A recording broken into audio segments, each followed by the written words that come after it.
Hey everyone, with this review, the trifecta is complete. We have all three AutoArt Initial D diecast cars. I first got this one.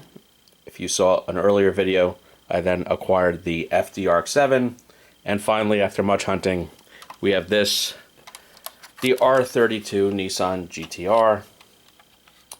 If you're new to the channel, you might not know, but I have a full-size Initial D sit-down arcade game.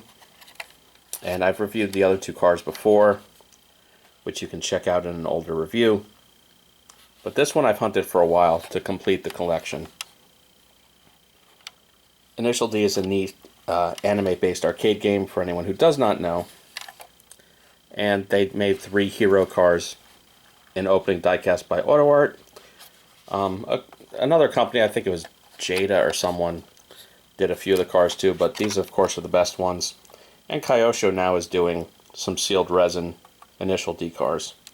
I might pick up their FCRX7 later. This is typical good classic medical AutoArt. We have aftermarket wheels. I forget who makes these. Maybe they're Volks or something like that. Some pretty beefy looking tires. They're not marked, the tires, so I'm not sure what brand they are. Changes from a regular R32 are minor. I think this is a bigger exhaust tip. The R32 I think came out in late 80s, maybe 89 in Japan.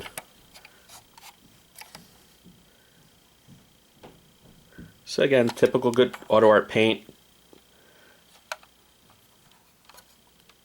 Nice interior with a fairly convincing seat fabric.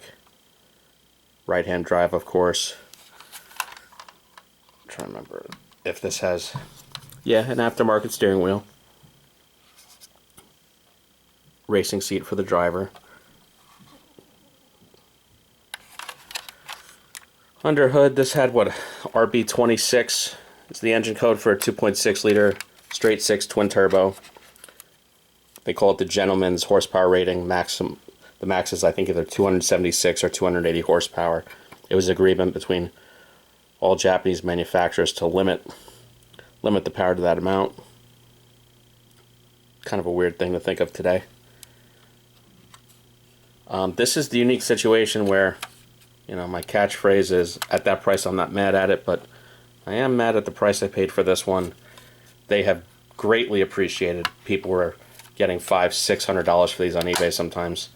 I got it brand new a month or two ago for $400. Certainly more than it launched at, but that's what you get for snoozing. So at that price I am mad at it. What can I say? Packaging is Initial D specific. A little bit of artwork from the anime. So different than your typical Millennium Series box.